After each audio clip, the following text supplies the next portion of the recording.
something about knowledge. Well, I designed a four line poem-like thing called creativity. I would have made at least million children to repeat it. Okay, million children repeat. I will say, and they will repeat it. So I am going to say a few words about creativity. Learning gives creativity. Creativity leads to thinking. Thinking provides knowledge. Knowledge makes you great. So I'm very happy, Wharton, you are thinking of knowledge at Wharton. It's a beautiful idea. My greetings to all of you. I wonder if you could start by talking about your past. You were born in Rameshwaram in 1931. What are the biggest differences you see between India as it was then and India today? Well, I have orbited around the sun 76 times. You know what it means? You're 76 years old. Correctly said it.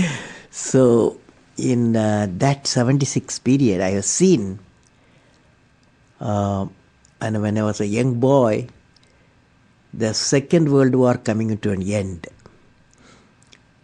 And then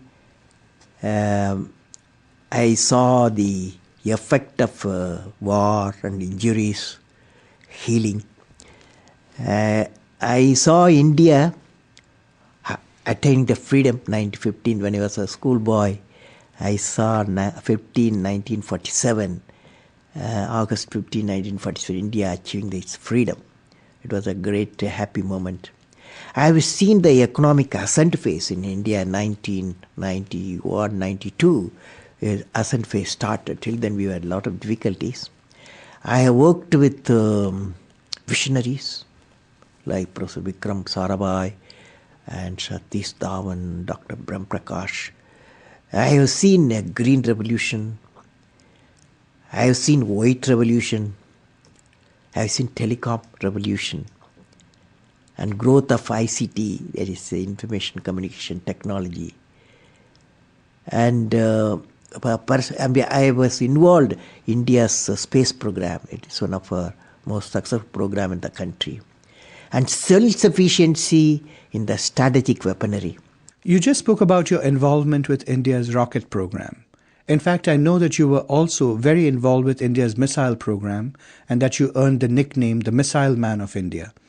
Could you please tell us about that experience and what were the main lessons you learned? Well, it is like this. I worked to Indian Space Research Organization for about 20 years.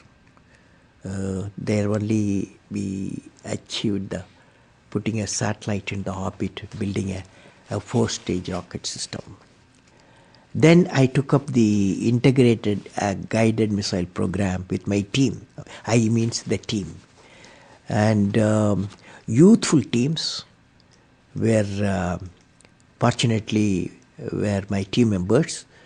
And they have worked together, and we have great value addition because the youth power and the program, particularly such a strategic missile program, succeeded. And the most important area is human resource development. So the program are in safe hands now. I learned one of the important thing in these programs, both space program, missile program, we should know how to handle not only how to handle the success, how to handle the failures. Particularly you are in the management environment, Wharton. I want the young people to understand how to manage the failure. Because any task you do, you have to come across problem. Problem should not become the captain of the individual or the project chief. And the project chief should become the captain of the problems and defeat the problem and succeed. So this is what I have learned. You played a key role in India's nuclear program in 1998. Could you tell us a little bit about that? Well, the main lesson I learned was how multiple technical teams and multiple departments of government of India could work together with the industrial partnership. That is one unique thing. How many people can, well, many teams can work together, get things done as a national need. This is it's a big experience I gained. You are known to be a deeply spiritual person. Have you ever felt guilty or conflicted about developing nuclear weapons? Why or why not? I realized that for my country's development, peace is essential. Peace comes out of strength. Strength respects the strength. Peace, that is how weaponized missiles were born. So the only strength you need, minimum strength to keep the nation peaceful, and so that you can enter into the necessary developmental missions. That's how I look at it. How did you come to become India's president? What leadership qualities do you think are needed to lead a country that is so huge, so complex, and so chaotic? Well, I won't say chaotic. Every, the type of order comes out of disorder, okay? This is what's happening now. I was elected as a president of India 2002-2007 through a well-structured election process. Now, the leader, not only to become the president, you need to give any political leadership or technological leadership. You have to have 6 traits one leader should have. And what are the 6 traits? Number 1, leader must have a vision. Without a vision, he will not be a leader, he or she. So leader must have a vision. The second one, leader must be able to travel into an unexplored path. Normally tendency to travel the, well laid out path. But the leader, he takes a path of untraveled path. Third thing, leader must know how to manage success, most importantly the failure. Any mission he does or she does, so he has to go through some failure. They should know how to manage the failures. Could you give us an example from your own experience about managing failure? Well, my own experience like this, 1973, I became the project director for satellite launch vehicle program, SLV-3. It is called to put a Rohini satellite in the orbit by 1980. When the management structure I was given, money I was given, and then human power I was given, only they said by 1980 you must put the satellite in the orbit, making a rocket. So thousands of people worked for that, say a scientific technical team. So when the time came, 1979, I think it's in August, we launched, I was in the mission director, project director. I was the control center. I was the mission director. We handed over to the computer to do the process of checking the launch vehicle T-minus 4 minutes and launch it. After 1 minute in the computer, checkered computer put a hold. For some reasons, they said a display was there. It said some component is not doing well, control component. My experts told me, I have always behind me 4 or 5 experts will be there. And they quickly calculated in computer. They told me, don't worry, there is a lot of reserve fuel is there. We will succeed. So I bypassed the computer. I went on manual, launched the rocket system. Okay, and it's a 4-stage rocket. The first stage worked beautifully. As soon as the second stage separated, it got into trouble. Instead of satellite going to orbit, the whole rocket system went into Bay of Bengal. Okay, so it was a big failure. So that day, Indian Space Research Organization Chief Professor Satish Dhawan, there's a press conference. 7 o'clock we launched. 7:45 there's a press conference. The whole world press is there in Sririkota at launch base.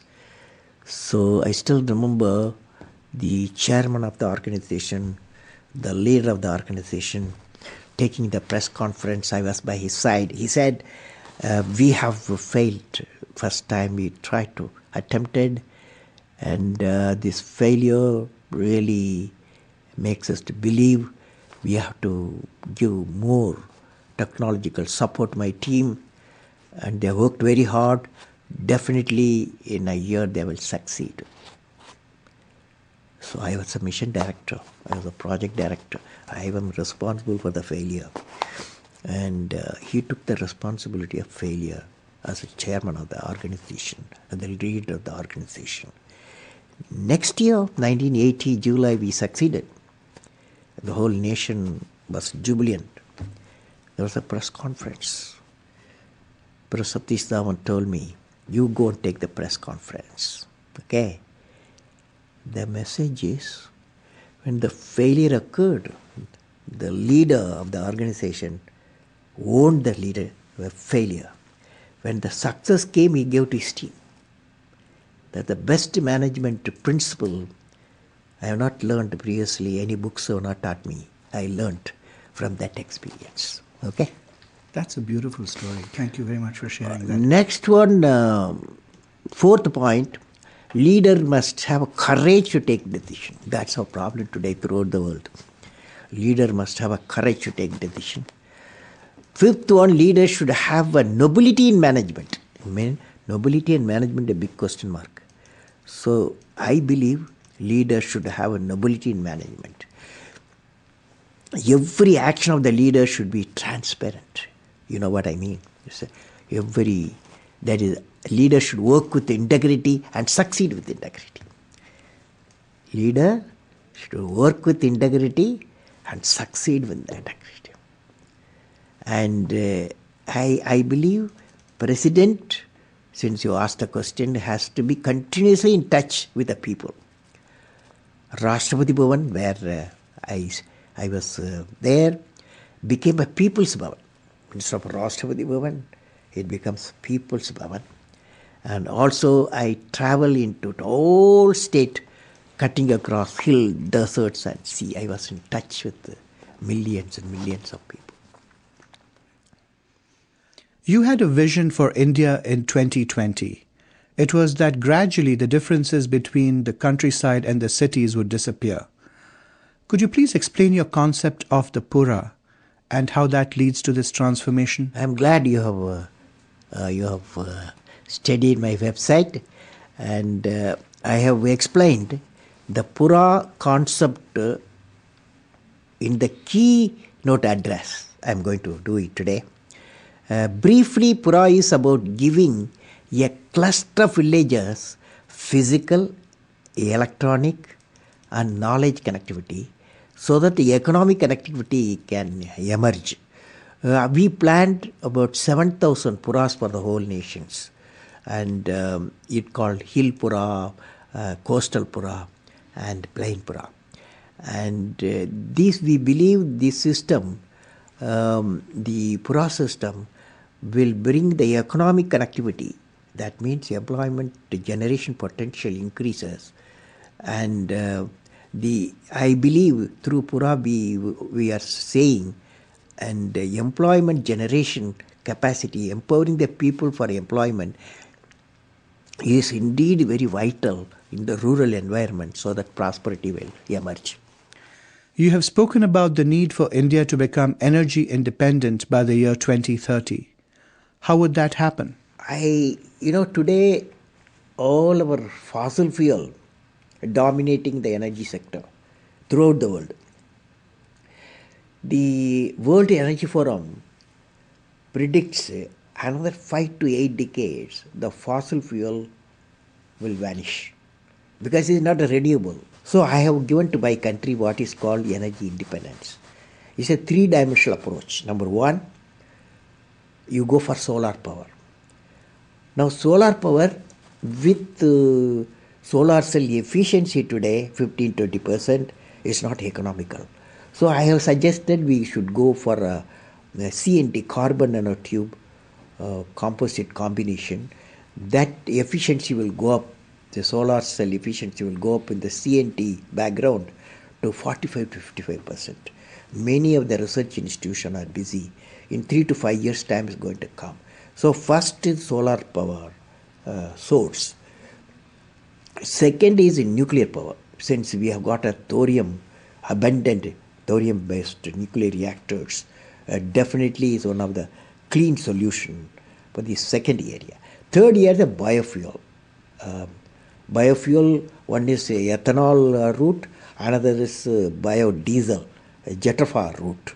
This combination, all the three, definitely will give a freedom from the fossil fuel, and also it going to have an environment, clean environment, because by fossil fuel the cars what you drive here in Wharton, what you drive in Philadelphia, what we drive in India, what we drive in New York, what we drive in London, all 30 billion tons of carbon dioxide we are pumping.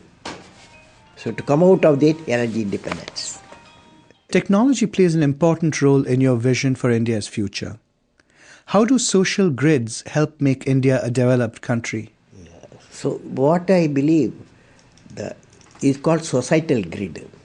Societal grid has got three grids.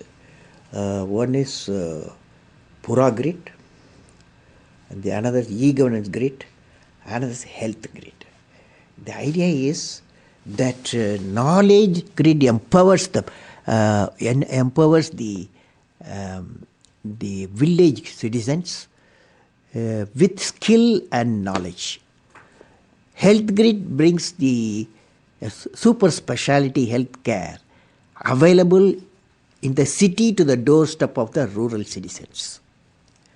E-governance grid, another grid is called e-governance grid, brings transparent governance. Is very important, but transparent governance to the citizen. And also all these four grids, the economic, it will lead to economic growth and societal transformation, because communication in all areas are available. During your years as India's president, what was the biggest leadership challenge you faced, and how did you overcome it? Well, first time I had to return what is called Office of Profit Bill to the Parliament. For the reason I felt that there was no transparent system of determining a post as an Office of Profit or not. So that is a major decision, because nobody, it's first time I happened to study that. I have to return it to the Parliament for reconsideration. It created its own dynamics in my country, but I felt I had done the right thing there. If you could rewind and replay the years of your presidency, is there anything that you would do differently?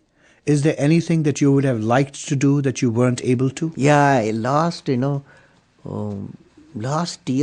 I came up with the idea, after finishing my 4 years term, or 5th year term starting at that time, I felt I must completely power the Rashtrapati Bhavan with solar power. And for that, a big proposal also emerged.